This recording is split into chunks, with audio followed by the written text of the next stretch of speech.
Alright, first things first, if you want to listen to us as a unit discuss the topic I'm about to talk about in this video, then you can do. It's a long segment at the beginning of our most recent episode of the 4 Pillars podcast. I'll link it in the description. Ethan put up the highlight over on his channel, so I guess I can link just the highlight if you want to get straight to the segment, you don't want to watch the podcast.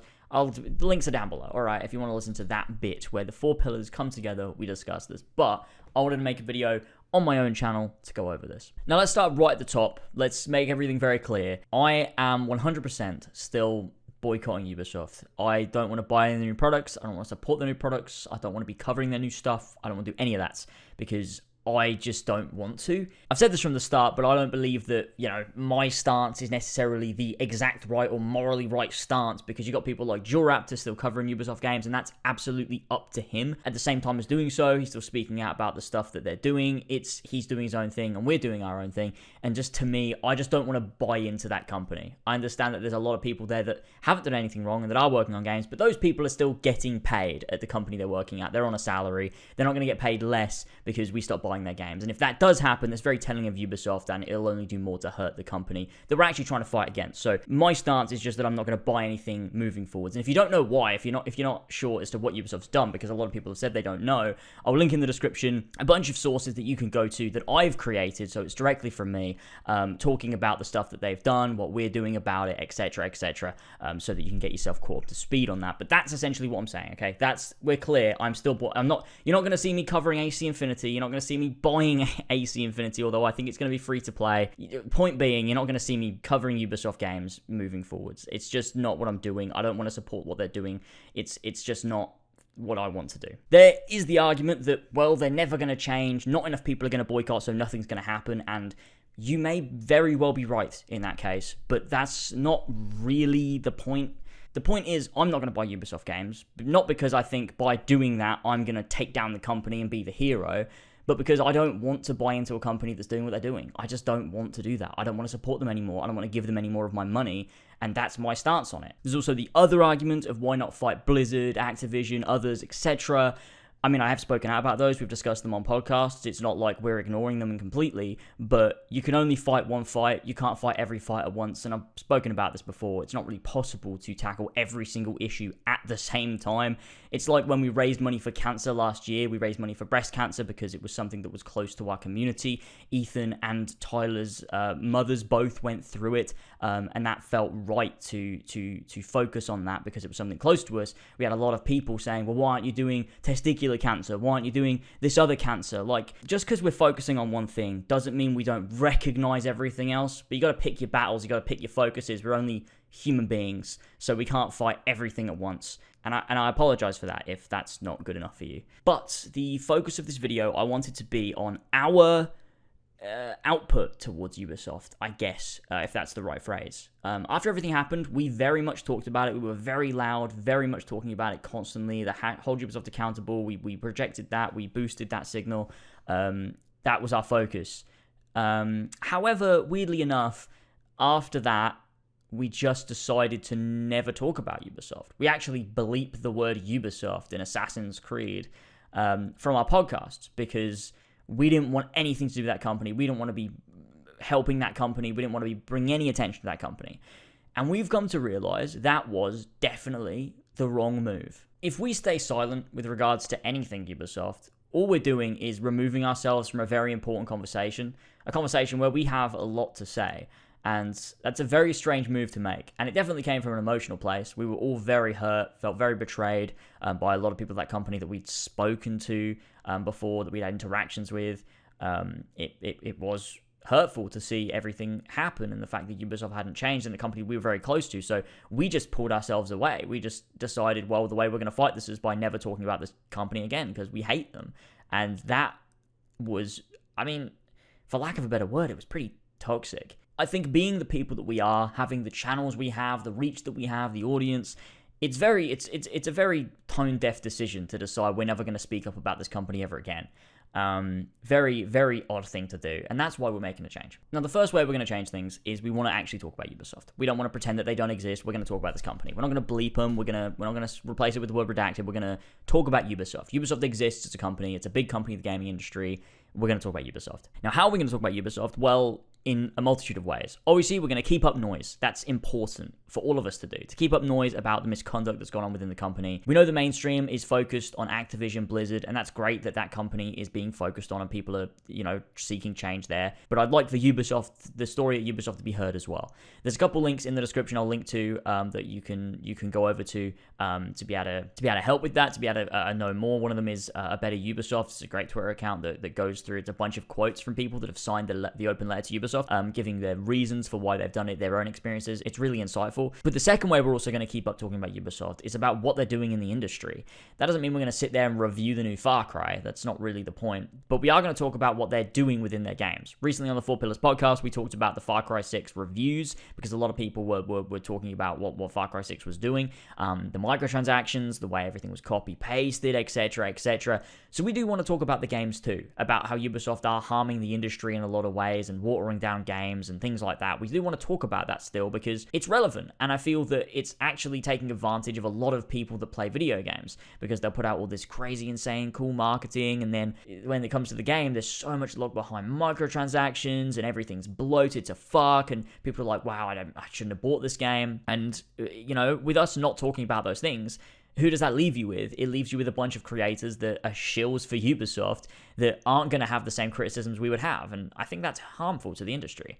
So it's useful for us to be involved in that conversation, any conversation regarding Ubisoft. Now, the next way is something that I think is a more positive thing, and that's not shying away from our past as content creators.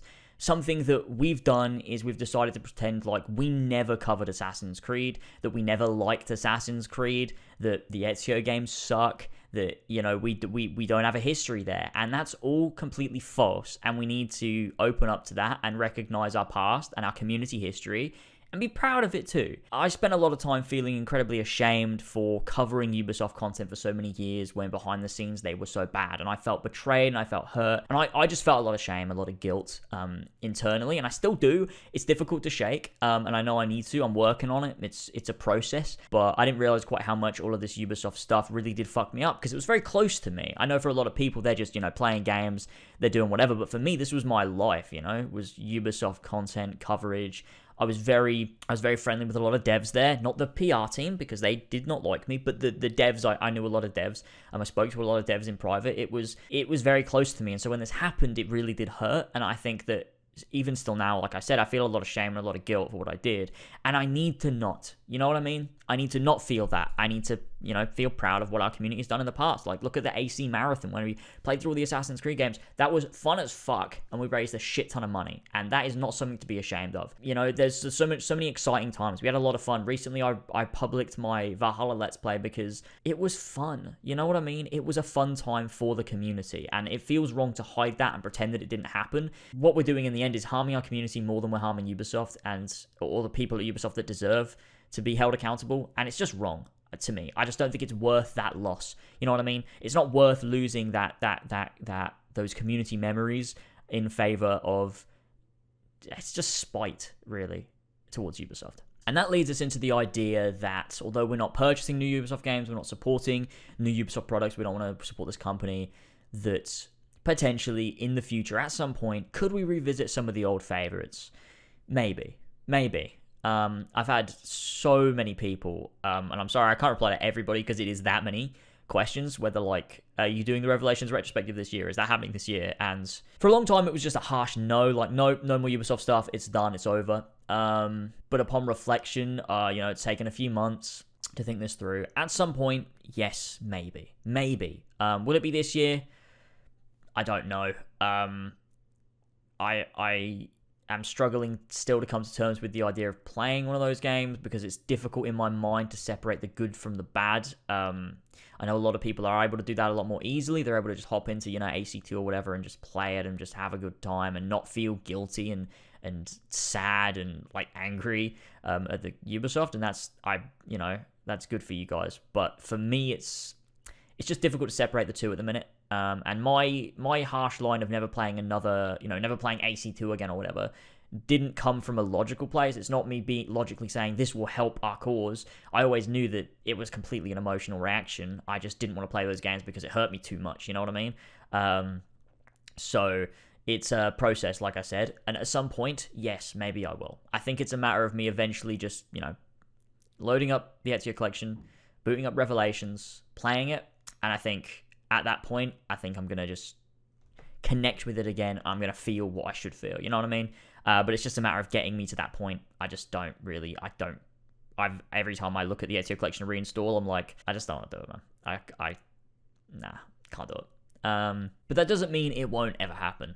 It doesn't mean it won't ever happen. At some point down the line, month, 2 months, 6 months, a year, maybe I will. Maybe you'll see me hop back into Revelations. Maybe I'll make that retrospective. Maybe I'll stream those old games again. Maybe we'll have some good times in them again, and we can focus on that shit rather than on what Ubisoft's done. For those moments, of course, obviously, we're still going to talk about it. We're still going to make noise. We're still going to talk about what Ubisoft's done, and we want to see change from the company. But, in talking to various different people from inside Ubisoft, outside Ubisoft, other content creators, things like that, I've spoken to a lot of people and their takes on it, and there is so much nuance. It's not black and white. It's such a gray area, and yeah, I think I just need to come to terms with that.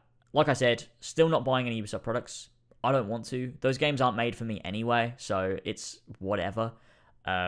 I just don't want to support them moving forward. I really don't. I feel like that's my stance, is I don't want to support Ubisoft moving forward with their new products. I don't want to buy them. I don't want to cover them. However, we can talk about what they're doing within the industry. We can maybe revisit some old games, and we can bring up Ubisoft in conversation. Well, I think I've said everything. That's pretty much where I'm at.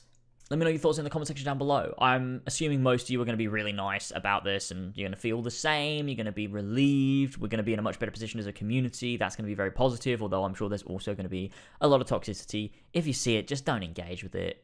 I know it's difficult. I find it difficult too, whether that's, taking the piss out of someone or just engaging in a debate with someone that's just trying to push your buttons. Just don't engage with it. We just want to be positive moving forward with everything. Focus on the positives as a community, focus on what we can do moving forward, and also focus on still making noise about Ubisoft as well. Come together for all of the best things. That's our plan, I think. So if you haven't already checked out the newest episode of the 4 Pillars podcast, you can do. The link is down in the description. We talk about this there in more detail, as well as Far Cry 6 as well, which was a fucking funny conversation. We went through a Vice article. Was it a Vice article? I think so. That was funny as fuck. It was so good. But that was good times. I'll see you guys Friday. My Saints Row retrospective is dropping this Friday, hopefully, if they approve the ad. And it's coming out 24 hours early, so Thursday on Patreon if you're a patron. So there's that. And yeah, good shit. All right. Thank you guys so much for hearing me out, for listening. And I look forward to seeing where we are in 12 months' time, or seeing where I am in 12 months' time, if I'm feeling better about this whole situation. I just want to stop feeling so guilty, because it's stupid, it's dumb, but we'll see. All right, thank you all so much for listening. I'll see you all soon. Catch you later. Take care. Bye bye.